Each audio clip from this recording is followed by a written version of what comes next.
Souvent sous-estimées par les gestionnaires de sites e-commerce, les pages catégories sont une ressource particulièrement efficace pour vos clients.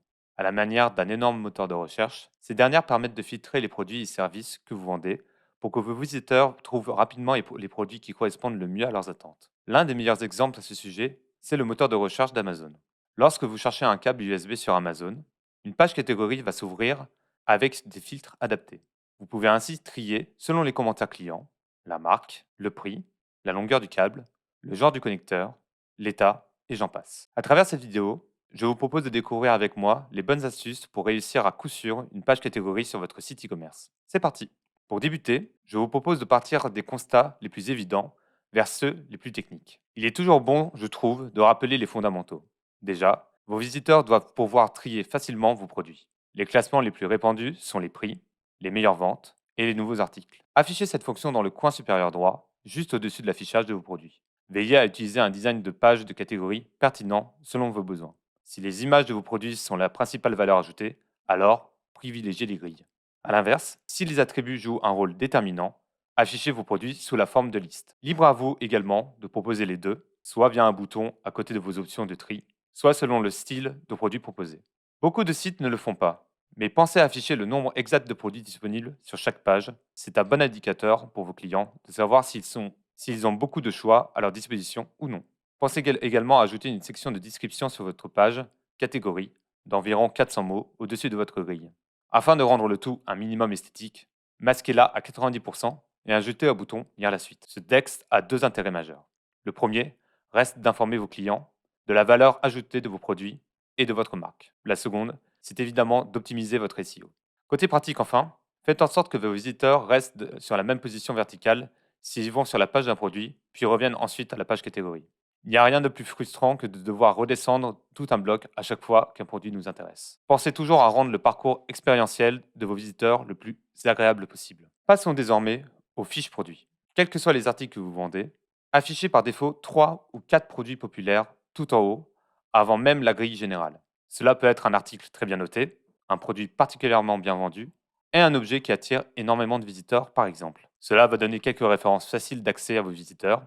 Avec un peu de chance, la plupart d'entre eux choisiront ces résultats s'ils correspondent à leurs attentes. C'est la stratégie déployée par Amazon qui représente 92% de leurs ventes. Passons maintenant au cœur du sujet, l'affichage de vos produits. Idéalement, montrez des produits supplémentaires, des produits au passage de la souris. C'est un moyen d'augmenter votre taux de conversion de manière significative, alors ne vous en privez surtout pas. Certains sites proposent même des vidéos à la place des photos. À vous de voir ce qui est le plus pertinent dans votre situation.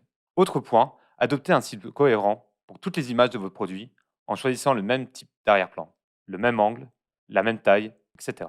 Cela augmente la lisibilité globale et nul doute que vos visiteurs apprécieront. Il n'y a rien de pire qu'un site avec des images au style décousu et dont le résultat vous agresse. Faites également en sorte que les variantes soient visibles dès la page catégorie, qu'il s'agisse de la taille, de la couleur ou de tout autre élément important. Il est nécessaire pour vos visiteurs d'y avoir accès en priorité dès cette étape. Le site d'Azos est très bon en la matière et peut vous servir de source d'inspiration. Toutes les informations importantes sont affichées pour chaque produit. Titre de produit bien visible, ancien prix, nouveau prix, remise, nombre d'avis, évaluation globale par étoile, description succincte, variante de produit, taille, couleur, description succincte, attributs de produit, etc. Un bouton CTA est affiché pour inciter les utilisateurs à consulter la page du produit, idéalement au survol. Si jamais vos produits sont en rupture de stock ou sont en quantité limitée, mentionnez-le directement sur la page catégorie. Vous pouvez aussi proposer un filtre pour ne pas afficher les produits hors stock. Pensez également à offrir la possibilité de laisser son email sur les produits en rupture afin que vos clients reçoivent une alerte dès que le stock est de nouveau disponible. Vous allez fidéliser beaucoup de clients de cette manière. Affichez des badges sur les vignettes de produits comme par exemple livraison rapide, best-seller, nouveau, premier choix ou tendance. C'est un bon moyen de faire sortir du lot certains produits spécifiques que vous aimeriez vendre en priorité. Concernant les filtres, proposez des filtres faciles à comprendre et utiles. Si vous ne vendez que 3 produits, les filtres ne seront probablement pas pertinents. Mais pour une marque qui vend une certaine quantité de produits, lâchez-vous. Permettez à vos clients de choisir vos produits selon leur pays d'origine, leur intensité, leur couleur, leur type ou leurs utilisations par exemple. Mon meilleur conseil pour ce genre de choses est d'aller jeter un coup d'œil sur un site spécialisé et populaire. Ici, dans mon cas, Maxi Coffee pour avoir une idée des filtres les plus pertinents à ajouter dans ma situation. Pensez également à faire en sorte que vos filtres soient facilement accessibles sur les téléphones portables. Une bonne version responsive va jusque dans ces petits détails. Les filtres doivent être suffisamment visibles, applicables uniquement au magasin où les utilisateurs ont tendance à utiliser des filtres. Retour sur le côté pratique maintenant. Faites en sorte d'afficher les filtres les plus populaires en haut de la liste des filtres. C'est tout bête, facile à faire et beaucoup de sites ne le font pas. Mais croyez-moi que ça change vraiment la vie de vos visiteurs. C'est sur ce genre de petits détails qu'un visiteur est en mesure de savoir si la marque avec qui il va traiter plus tard prend soin de ses clients ou non. De même, lorsqu'un filtre est sélectionné, mettez à jour la page entière en temps réel. Ne demandez pas à vos visiteurs de cliquer sur un bouton pour mettre à jour les résultats, c'est contre-productif. Le chargement asynchrone avec du Ajax peut vous permettre d'obtenir de beaux résultats avec très peu d'efforts. Autre point important, ne montrez que les filtres pertinents sur chaque catégorie. Savoir qu'un café peut être trié selon qu'il stocke du 250 ou 500 GO ne m'intéresse pas vraiment. Alors, quand les filtres ne sont pas utiles, cachez-les. C'est plus professionnel. Pensez également à afficher de manière claire et visible les filtres appliqués, leur nombre et la possibilité de les supprimer. Là encore, petite pensée pour le mode responsive qui est encore trop souvent oublié. Il n'y a rien de plus frustrant que d'avoir activé un filtre et de ne plus pouvoir le supprimer sur téléphone. J'en profite pour aborder un point qui me semble essentiel. Il faut que vos utilisateurs puissent sélectionner plusieurs filtres à la fois.